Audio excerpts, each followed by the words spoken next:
Hello dear friends, I am Sahil Roy and welcome back to AU commerce scholar. आज का हमारा topic है it is economics mock test part 30 and we are going to cover next 25 questions on economics from question number 726 to question number 750. These questions are important for all those candidates who are going to appear for BCom entrance exam, MCom entrance exam, CRET, NET, JRF, state eligibility test as well as for CTET. अगर ये video beneficial लगे तो like और comment जरूर कीजिएगा. आपका like और comment हमारे लिए मोटिवेशन है. और अगले 25 क्वेश्चंस को पूरी तरीके से पढ़ने और समझने के लिए इस वीडियो को लास्ट तक जरूर देखिएगा. आपको बहुत बेनिफिट मिलेगा ये सारे 25 क्वेश्चन से. ठीक है, let's begin with our first question. हमारा पहला क्वेश्चन नंबर 726. क्वेश्चन है हमारा, Which of the following is correct regarding the shape of total fixed cost curve? सवाल पूछा जा रहा है कि टोटल फिक्स कॉस्ट कर्व का शेप कैसा होता है इन चारों ऑप्शंस में से. पहला ऑप्शन है रेक्टेंगुलर हाइपरबोला, दूसरा ऑप्शन यू शेप्ड, तीसरा ऑप्शन इन्वर्टेड यू शेप्ड और चौथा option straight line parallel to horizontal axis. इस क्वेश्चन का सही आंसर है option D, straight line parallel to horizontal axis. Straight line parallel to horizontal axis is correct regarding the shape of total fixed cost curve. Option D is the correct answer for the given question. हमारा अगला question number 727. Question है हमारा, steps downwards at first and then upward the movement of. इन चारों curve में से कौन सा ऐसा कर्व है जिसका पहले जो मूवमेंट होता है वो डाउनवर्ड होता है स्टार्टिंग में और उसके बाद वो अपवर्ड की तरफ मूवमेंट शुरू हो जाता है उस कर्व का. We have 4 options. पहला ऑप्शन एवरेज कॉस्ट कर्व, दूसरा option total fix cost curve, तीसरा option total variable cost curve और चौथा ऑप्शन टोटल कॉस्ट कर्व. इस क्वेश्चन का सही आंसर है average variable cost curve. Average variable cost AVC curve का जो मूवमेंट होता है वो स्टार्टिंग में डाउनवर्ड्स की तरफ होता है और उसके बाद धीरे धीरे वो अपवर्ड की ओर बढ़ जाता है. Option A is the correct answer for the given question. हमारा अगला क्वेश्चन नंबर 728. क्वेश्चन है हमारा, due to increase in the revenue a firm can earn when it increases its output by 1 unit we mean. इन्होंने कहा due to increase in the revenue of a firm, जब firm की revenue increase होती है when it increases its output by 1 unit we mean. ठीक है, सवाल पूछा जा रहा है कि जब एक फर्म जो है जब उसकी रेवेन्यू बढ़ती है क्योंकि उसका 1 यूनिट आउटपुट बढ़ गया. देखिए जितना ज्यादा हम आउटपुट बढ़ाएंगे उतना ज्यादा रेवेन्यू बढ़ेगा. तो इन्होंने बोला 1 यूनिट आउटपुट जो बढ़ गया, हम किस चीज की बात कर रहे हैं एक्चुअली. We have 4 options. ठीक है, मार्जिनल कॉस्ट की बात कर रहे हैं, मार्जिनल आउटपुट की बात कर रहे हैं, मार्जिनल रेवेन्यू की बात कर रहे हैं, मार्जिनल इनकम की बात कर रहे हैं. तो इस क्वेश्चन का सही आंसर होगा ऑप्शन सी, मार्जिनल रेवेन्यू. हम एक्चुअली में मार्जिनल रेवेन्यू की बात कर रहे हैं. हम मार्जिनल रेवेन्यू का मतलब ये इन्होंने बोला कि मार्जिनल रेवेन्यू में क्या होता है, due to increase in the revenue of a firm earns when it increases its output by 1 unit. 1 unit output बढ़ाने के बाद एक फर्म जो भी एडिशनल रेवेन्यू अर्न करता है तो उसे क्या कहते हैं, उसे मार्जिनल रेवेन्यू कहते हैं. Option C is the correct answer. हमारा अगला क्वेश्चन नंबर 729. क्वेश्चन है हमारा, due to the existence of variable cost the short run cost curve is. इन्होंने बोला कि वेरिएबल कॉस्ट के एग्जिस्टेंस में, मतलब वेरिएबल कॉस्ट प्रेजेंट है तो जो शॉर्ट रन कॉस्ट कर्व होगा वो कैसा होगा, उसका शेप क्या होगा. We have 4 options. पहला ऑप्शन इन्वर्टेड यू शेप्ड, दूसरा ऑप्शन यू शेप, तीसरा ऑप्शन एल शेप और चौथा option none of the above. इस क्वेश्चन का सही आंसर है option B, U shaped. Due to the existence of variable cost, the short run cost curve is U-shape. Option B is the correct answer for the given question. हमारा अगला question number 730. Question है हमारा, the short run cost curve is U-shaped because. जो short run cost curve है वो हमेशा U-shaped का होता है. इसके पीछे रीजन क्या है. We have 4 options. पहला option the existence of optimum firm, दूसरा option the operation of increasing cost, तीसरा option the existence of fix cost और चौथा option none of the above. इस क्वेश्चन का सही आंसर है option D, none of the above. इन तीनों में से कोई रीजन नहीं होता है शॉर्ट रन कॉस्ट कर्व का यू शेप होने का. ठीक है, अगला क्वेश्चन है हमारा क्वेश्चन नंबर 731। क्वेश्चन है the vertical difference between total variable cost and total cost equals to. जो वर्टिकल डिस्टेंस होता है, जो डिफरेंस होता है टोटल वेरिएबल कॉस्ट और टोटल कॉस्ट के बीच में, वो किसके बराबर होता है? ठीक है, वी हैव 4 ऑप्शंस। पहला ऑप्शन एवरेज वेरिएबल कॉस्ट, दूसरा ऑप्शन मार्जिनल कॉस्ट, तीसरा ऑप्शन टोटल फिक्स कॉस्ट और चौथा ऑप्शन नन ऑफ दीज। इस क्वेश्चन का सही आंसर है option C, total fix cost. The vertical difference between total variable cost and total cost is equal to total fix cost. Option C is the correct answer for the given question. हमारा अगला question, question number 732। Question है हमारा marginal cost varies inversely with the marginal product of the variable factor, it is only in. इन्होंने पूछा है कि किस type के बिजनेस में, जैसे यहां ऑप्शन में आप देख सकते हैं लॉन्ग रन, शॉर्ट रन बोला जा रहा है, शॉर्ट वाइल या वेरी शॉर्ट पीरियड, किस रन की बात की जा रही है, कितने पीरियड की बात की जा रही है, मतलब शॉर्ट रन या लॉन्ग रन की बात की जा रही है। पूछा जा रहा है कि जो मार्जिनल कॉस्ट वेरी करता है inversely with the marginal product of the variable factor. ठीक है, वी हैव 4 ऑप्शंस। पहला ऑप्शन द लॉन्ग रन, दूसरा द शॉर्ट रन, तीसरा फॉर अ शॉर्ट वाइल, चौथा द वेरी शॉर्ट पीरियड। इस क्वेश्चन का सही आंसर है option B, in the short run. जो मार्जिनल कॉस्ट वेरी करता है inversely with the marginal product of the variable factor, वो शॉर्ट रन में वेरी करता है। Option B is the correct answer for the given question. हमारा अगला question, question number 733। Question है हमारा alternative cost are also known as. Alternative cost को हम और क्या कहते हैं? पहला ऑप्शन अपॉर्चुनिटी कॉस्ट, दूसरा ऑप्शन मनी कॉस्ट, तीसरा ऑप्शन स्पिल ओवर कॉस्ट और चौथा ऑप्शन एक्सटर्नल कॉस्ट।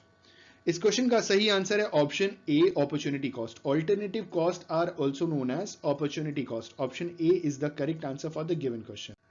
हमारा अगला क्वेश्चन, क्वेश्चन नंबर 734। क्वेश्चन है हमारा which of the following is not correct in connection with increasing returns. इन चारों में से कौन सा सही जवाब नहीं है अगर हम इंक्रीजिंग रिटर्न्स की बात करें? आपको मालूम होगा ना, इंक्रीजिंग रिटर्न्स टू स्केल या इंक्रीजिंग रिटर्न्स टू फैक्टर।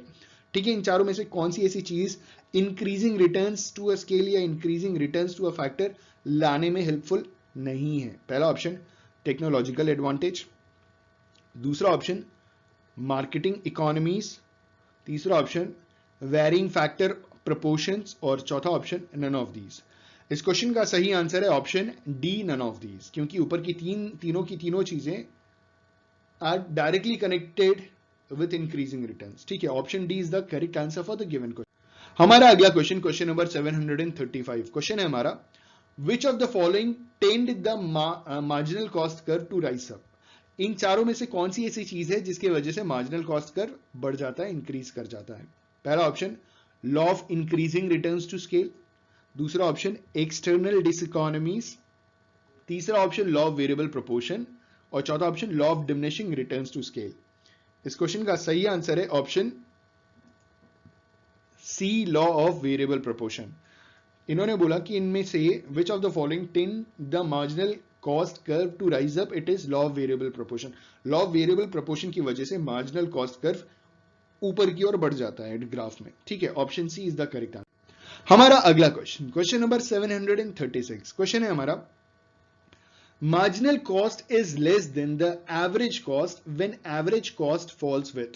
इन्होंने बोला marginal cost less than the average cost। marginal cost average cost से कम होता है जब average cost fall करता है with an increase in output। पहला ऑप्शन, दूसरा option a decrease in output, तीसरा ऑप्शन constant output और चौथा option none of the above। इस क्वेश्चन का सही आंसर है option A, an increase in output। Marginal cost is less than the average cost when average cost falls with an increase in output। Option A is the correct answer for the given question। हमारा अगला question, question number 737। Question है हमारा when the output of a firm is increasing its average fixed cost। जब firm का output increase होता है तो उसका एवरेज फिक्स कॉस्ट का क्या होता है? ठीक है, पहला option declines and then rises, दूसरा ऑप्शन डिक्लाइंस कंटिन्यूसली, तीसरा option declines in a constant nature और चौथा ऑप्शन राइज कंटिन्यूसली। इस क्वेश्चन का सही आंसर है option B, declines continuously. When the output of a firm is increasing, its average fixed cost declines continuously. Option B is the correct answer for the given question. हमारा अगला question, question number 738. Question है हमारा, break even point for a firm occurs where. Break even point एक firm का कहां पे आता है? चार ऑप्शन है. पहला ऑप्शन, जब total revenue is greater than total cost. दूसरा option, when total revenue is less than total cost. तीसरा option, when total revenue is equal to total cost. और चौथा option, none of the above. तो इस question का सही answer है break even point for a firm occurs where total revenue is equal to total cost. जो total revenue है जब वो टोटल कॉस्ट के बराबर हो जाता है तो वो पॉइंट ब्रेक इवन पॉइंट होता है. हमारा अगला क्वेश्चन, क्वेश्चन नंबर 739. क्वेश्चन है हमारा, shutdown point for a firm is a situation where its. इन्होंने पूछा है कि जो शटडाउन पॉइंट होता है एक फर्म का, वो कौन सी सिचुएशन होती है. We have four options. पहला option, average revenue is equal to average cost. दूसरा option, average revenue is greater than average cost. तीसरा option, average revenue is equal to average variable cost. और चौथा option, average revenue is greater than average variable cost. इस question का सही answer है option C, average revenue is equal to average variable cost. ये वो condition होती है जहां पे shutdown point for a firm, ये जहां पे average revenue average variable cost के बराबर पहुंच जाता है तो वो फर्म के लिए शटडाउन पॉइंट होता है. अब फर्म को बंद कर दीजिए. Option C is the correct answer for the given question.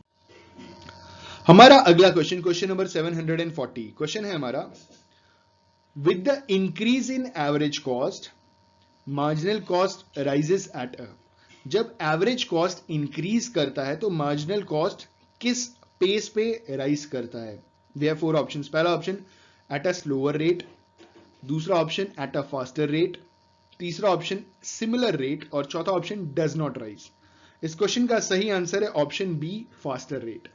With the increase in average cost, marginal cost rises at a faster rate. Option B is the correct answer for the given question.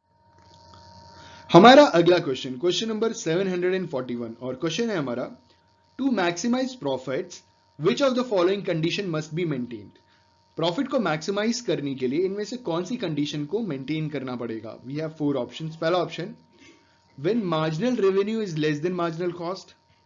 दूसरा option, marginal revenue is equal to marginal cost. तीसरा option, when marginal revenue is greater than marginal cost. और चौथा option, none of these. इस question का सही answer है option B, when marginal revenue is equal to marginal cost.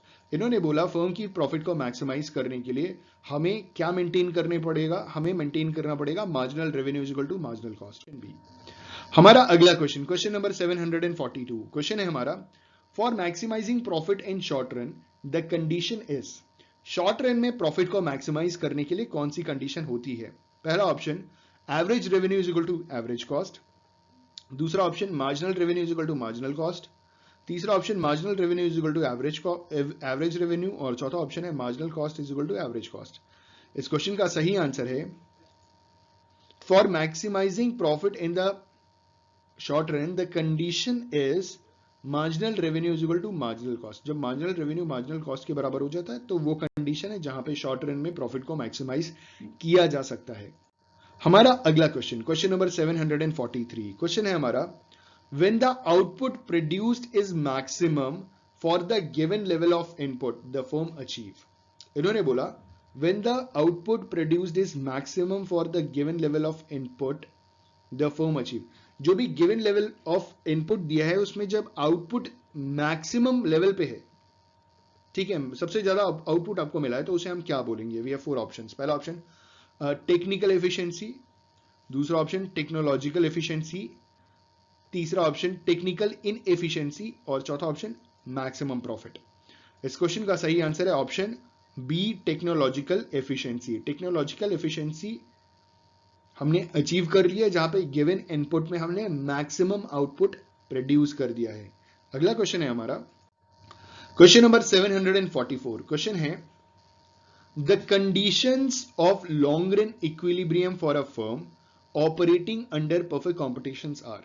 इन्होंने बोला वो कौन सी कंडीशन है किसी भी एक फर्म की जो लॉन्ग रन में काम कर रही है, ठीक है, लॉन्ग रन इक्विलिब्रियम के लिए वो कौन सी कंडीशन है उस फर्म के लिए जो परफेक्ट कंपटीशन में ऑपरेट कर रही है. ठीक है, वी हैव फोर ऑप्शंस. पहला option, average revenue is equal to marginal revenue is equal to average cost. दूसरा option average revenue is equal to marginal cost is equal to average cost. तीसरा option average revenue is equal to marginal cost is equal to marginal revenue. और चौथा option average revenue is equal to marginal revenue is equal to marginal cost. इस question का सही answer है option D, average revenue is equal to marginal revenue is equal to marginal cost. Option D is the correct answer for the given question. हमारा अगला question, question number 745। Question है हमारा, in short run when production increases average fix cost. इन्होंने बोला short run में जब production increase होता है तो एवरेज फिक्स कॉस्ट का क्या होता है।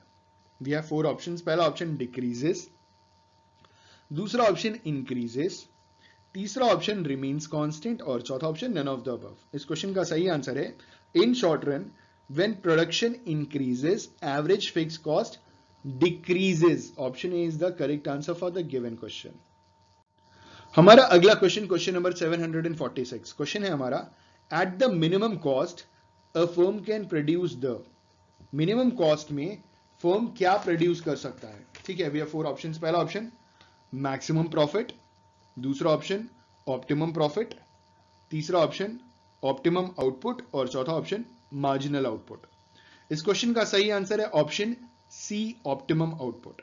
Eight the minimum cost a firm can produce the optimum output. Option C is the correct answer for the given question. हमारा अगला क्वेश्चन, क्वेश्चन नंबर 747। क्वेश्चन है हमारा, the prime cost may be considered as. जो prime cost है उसे क्या consider किया जाता है। पहला ऑप्शन वेरिएबल कॉस्ट, दूसरा ऑप्शन डायरेक्ट कॉस्ट, तीसरा ऑप्शन संक कॉस्ट और चौथा ऑप्शन फिक्स कॉस्ट। इस क्वेश्चन का सही आंसर है the prime cost may be considered as direct cost. Option B is the correct answer for the given question. हमारा अगला क्वेश्चन, क्वेश्चन नंबर 748 और क्वेश्चन है हमारा, the change in marginal cost will lead to a change in firms. जब marginal cost में change होता है तो फर्म के किस कॉस्ट में चेंज आता है। We have 4 options. पहला ऑप्शन फिक्स कॉस्ट, दूसरा ऑप्शन अपॉर्चुनिटी कॉस्ट, तीसरा option average variable total cost और चौथा ऑप्शन एवरेज फिक्स कॉस्ट। इस क्वेश्चन का सही आंसर है the change in marginal cost will lead to a change in firms average variable total cost. Option C is the correct answer for the given question. ठीक है, हमारा अगला question, question number 749 और question है हमारा, cost of resources owned by the firm is known as. ठीक है, हमें बताना है कि जो फर्म द्वारा ओन किए गए रिसोर्सेज है उसकी जो कॉस्ट है उसे क्या कहते हैं। We have 4 options. पहला ऑप्शन एक्सप्लिसिट कॉस्ट, दूसरा ऑप्शन इकोनॉमिक कॉस्ट, तीसरा ऑप्शन प्रोड्यूसर्स कॉस्ट और चौथा ऑप्शन इम्प्लिसिट कॉस्ट। इस क्वेश्चन का सही आंसर है the cost of resources owned by the firm is known as implicit cost. Option D is the correct answer for the given question. हमारा आखिरी question, question number 750। Question है हमारा, when the production increases. जब production increase करता है the average fix cost will decrease इन। जब production increase करता है तो जो एवरेज फिक्स कॉस्ट होता है ना वो डिक्रीज करता है। कब डिक्रीज करता है? In long period, in short period, always decreases और नन ऑफ दीज। इस क्वेश्चन का सही आंसर है when the production increases the average fix cost will decrease in short period. Option B is the correct answer for the given question. I hope and believe कि these 25 questions are beneficial for you. आपको बहुत कुछ सीखने को मिला होगा इन 25 question में। अगर वीडियो पसंद आए, अगर कुछ सीखने को मिला हो तो लाइक शेयर कमेंट करना ना भूलें। Thank you so much. All the best for your examination. Have a good day.